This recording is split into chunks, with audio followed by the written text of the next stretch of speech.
Good day, everybody, and welcome back to another episode of the Body Language Advantage. First of all, I'd like to thank you guys so much for watching my videos this far. I know I've only had 5 releases over the last year or so, so your patience with me is much appreciated. I'm speaking out there through to all the 108 current subscribers, hoping to increase that, of course, over the coming months.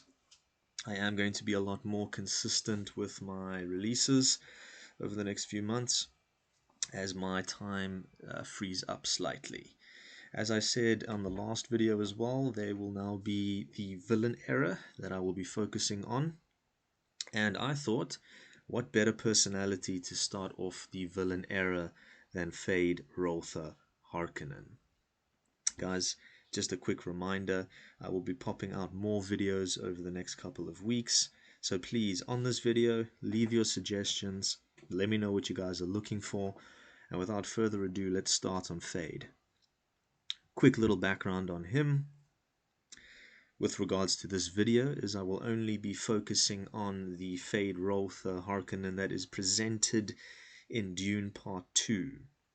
Of course, there are differences in the books and other adaptations that have come through over the years, but we'll be focusing on exactly how he is presented by Austin Butler in this movie.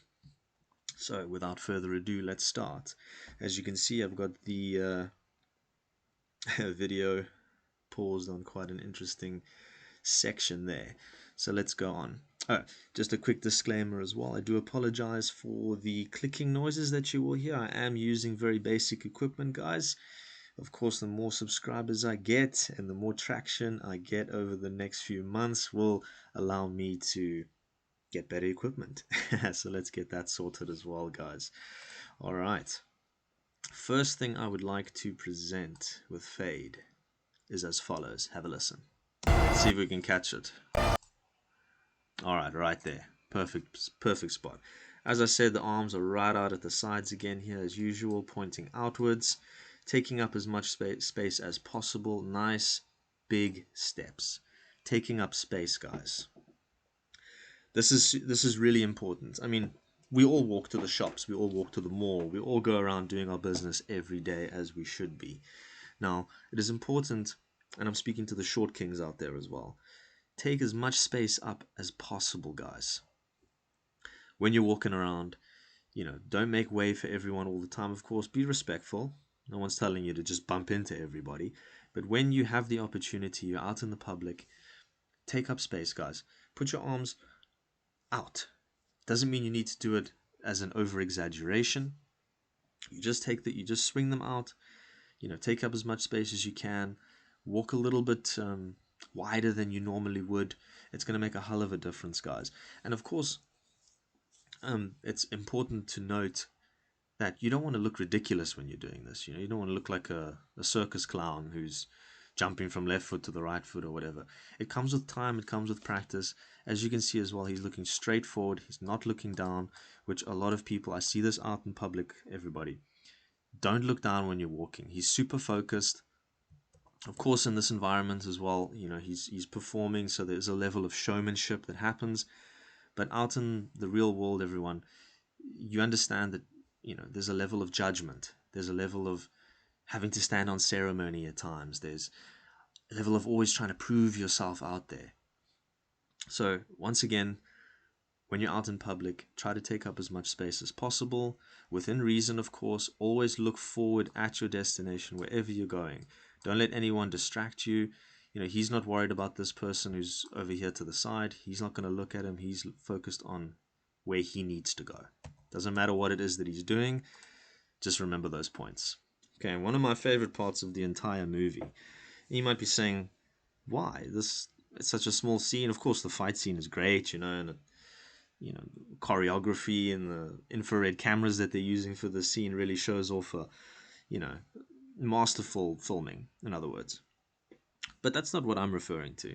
You get a clear look at who he is and what it is that he's striving for here. And I can't stress this enough because he's in a very dangerous situation here. He's got a hand on his neck, okay? Dealing with a man who's, relatively strong, He's got the blade pointed right out at him here towards his head, and obviously this arm is holding him.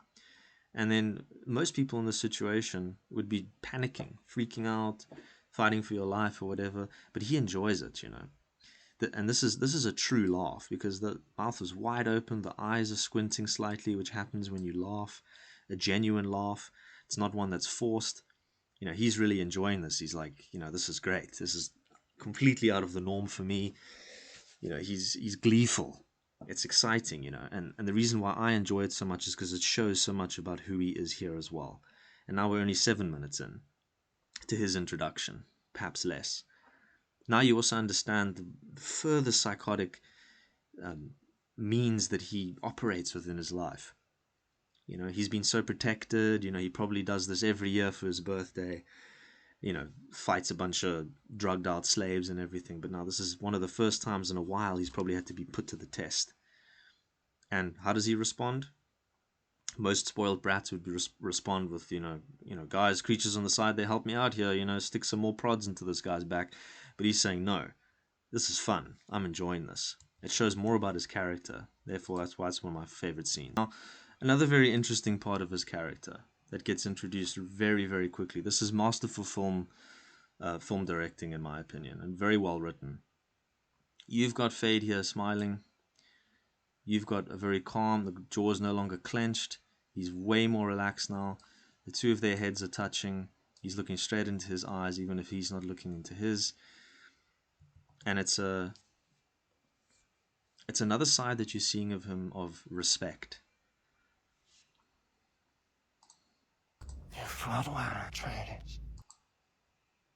And this is another form of body language here, is placing your hand on someone's face. Now, that is a complete invasion of someone's privacy, and that might sound strange considering the fact that they were just in a fight, but let me explain what I mean here for a second. A lot of you perhaps growing up in primary school, high school, that maybe were bullied. What is one of the first things that a bully will do when you walk past them, or they walk past you, or whatever? They'll try to touch your head, or they'll put their hand on your neck, or even put their hand on your face, and it is the ultimate sign of disrespect. You should never allow anyone to put their hands on you, unless it's with your permission, of course, and if the situation calls for it, which you all understand what that means. But don't ever let another man do this to you if you're a man, especially in this type of environment or out in public. It's not right. You should never allow that to happen. It's a complete and utter dominance over the character, over your character, excuse me. And of course, given this situation, Feyd knows he's won. It is over now. But just to, give him slight, let's say, feeling of consoling, he puts his hand on him. I personally don't think it is a form of disrespect in this situation. That is why with body language, guys, it's always about congruency. How does the body language match the situation? So what I meant was, when someone puts their hand on your face like this, it all depends on the situation. For example, your father, your mother does it to you. They've missed you, haven't seen you in a while. It's not the same thing as someone who's perhaps just met you, or there's an aggressiveness behind it and they put their hand on your face. That is an invasion of your personal space rather than a soft touch of consoling, or I missed you, as I mentioned. So right here, I believe it is not disrespect. It is a sign of respect and consoling, because he knows he's about to die. And he compliments him by saying, well done. You fought well. Great. Let's move on to a different scenario, guys. Let's see if we can find one. Right here, this would be a good one. Here's another great one, guys. So I'll give you an example. You're in a meeting, you work in corporate, let's say, which is always the fact that you've got to work around a lot of other people. It's a high stress environment, which I would argue that in the situation and context of the movie right now as well, it's a high stress situation. They're invading another land that's not theirs and taking people out. So they've basically caught a prisoner here, and he is telling his men that this is what I am going to do, and it is obviously not for the benefit of the person who is the prisoner. Now, the reason why I mentioned you dealing with a manager at work or whatever, so his eyes here, he's looking straight out at the prisoner and telling the prisoner, this is what I'm going to do. And he knows that it's going to hurt that person, let's say emotionally or whatever the case may be. He knows that that's not going to be something that she wants to hear. And he could easily, even though he's not talking to her, he's maintaining eye contact with her, but speaking to his subordinate. And what he is discussing is something that, of course, she is not going to like. Now, when a manager does this, and the reason why I mentioned it is because they want to assert their dominance over you. You have lost. It is my way, not your way. So if he's talking to his secretary to his left or whatever, but he's looking at you and he's saying, no, I don't have time to attend this meeting now. I don't have time to listen to the rest of this. He's talking to the secretary, but his message is actually directed towards you. So although I am not directly addressing you, you better listen to what I'm saying, because this concerns you directly. Of death, he keeps to his principles. And as in earlier, in the beginning of the video, when he complimented that Atreides soldier, or slave rather, he said you fought well, and it was the opposite situation. Now with him being at the end of the blade, he still keeps to his principles, which is admirable. But there is a sense of defeat in his eyes. Pupils are wide. He knows that he's lost. His mouth is open, of course, in the situation. But he does keep that eye contact, and he keeps the respect. All right, everyone. Listen, this is 1 hour and 10 minutes. This is my longest video so far. Thank you so much for staying with me for the entirety of this video. I know there's a lot of things that I jump back and forth on. I like to stay, of course, on the body language, but I am a massive movie fan, and I like to touch on some of the context around the movie, and I do think it also affects the character and the way in which they carry themselves, the image that they're trying to portray through their character's design physically, the micro expressions that they use, and of course the congruency with regards to the situation and what is put in front of them. That all being said, everyone, thank you so much again for watching this video. I promise I'm going to pop some more out for you guys ASAP. Hit that like button, guys. Please subscribe because it does help me a lot. And I will see you all on the next one. Thank you so much.